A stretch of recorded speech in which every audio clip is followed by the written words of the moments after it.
Gulay, bagsak presyo sa Baclaran Market sa Parañaque. Aba, mabuti naman. Detalye na balita mula kay Giselle Recaport, RH15. Giselle, good morning. Good morning, Kuya Angel. Good morning din doon sa mga nagbabudget sa pamilya dahil sabay-sabay na bumaba ang presyo ng mga gulay dito sa Baclaran Market. Ang kamatis nagmura sa 120 ang kada kilo mula sa 220 pesos. Ang labuyo 500 mula sa 850 hanggang 1,000, habang ang sibuyas 130 na lang ngayon mula sa 150 pesos doon.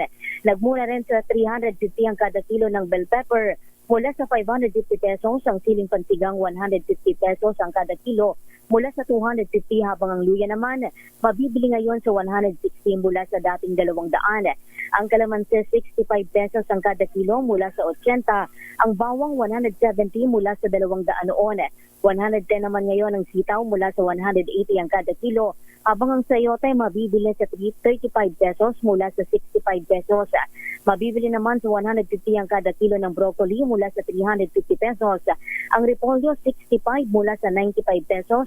80 naman ang pechay mula sa 120 pesos ang kada kilo, habang ang upo 35 ang kada peraso mula sa 55. 50 naman ang ibinagsak ng presyo ng patatas na 130 ang kada kilo ngayon mula sa 180 pesos noon.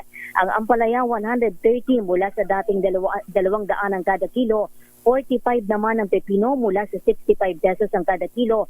Ang toge nagkapako sa 40, gayon din ang isang tali ng talbos na 10 pesos ngayon. Ayon sa mga nagtitinda dito sa pamilihan, maraming gulay o maraming supply ng gulay ngayon dahil wala namang bagyong namiminsala sa mga taniman, kaya mababa rin ang presyuhan. Ito si Giselle Recaport para sa DZRH, una sa Pilipinas, una sa Pilipino. Maraming salamat, Giselle Recaport.